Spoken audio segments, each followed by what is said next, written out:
आज से कई साल पहले की बात है कि मेरे घर के सामने एक एहसन नामी लड़का रहता था। मैं अपने घर की खिड़की से अक्सर एहसन को देखा करती थी। वो इतना खूबसूरत था कि मुझे उससे बेइंतहा मोहब्बत हो गई। वो मुझे देखने के लिए अक्सर गली में खड़ा रहता था। एक दिन उसने किसी बच्चे के हाथ अपना फोन नंबर भेजा। यूं हमारा फोन पर राब्ता बहाल हुआ। फिर हम दिन रात फोन पर आपस में बातें करने लगे। मुझे घर से बाहर आने जाने की इजाजत नहीं थी तो हमारी कभी आपस में मुलाकात हुई ही नहीं थी।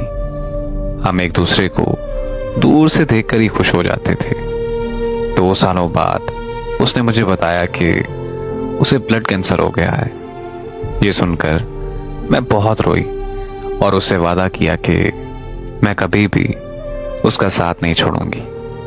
लेकिन वक्त के साथ साथ वो बदसूरत होने लगा। कैंसर की वजह से उसके सर के बाल गिरने लगे। यहां तक कि मुझे उससे देखकर खौफ आने लगा। तो मैंने उससे बात करना बंद कर दी। फिर मेरी जिंदगी में फैसल नाम का एक लड़का आया। मैं फैसल से फोन पर बातें करने लगी। मैं फैसल की मोहब्बत में इस कदर मगन हो चुकी थी कि एहसन तो मेरे जैसे दिलो दिमाग से ही निकल चुका था। लेकिन मैं जब भी स्कूल जाती और वापस आती तो एहसन मुझे देखने के लिए गली में बैठा होता था। जब मैं दूसरी तरफ मुंह करके गुजर जाया करती थी। और फिर एक दिन मुझे खबर मिली कि एहसन का इंतकाल हो गया है। एहसन की मौत के बाद मेरी जिंदगी का बुरा वक्त शुरू हो गया। मुझे फैसल ने किसी और लड़की के लिए छोड़ दिया। मोहब्बत का दर्द जाना तो मुझे एहसन का दर्द समझ आया।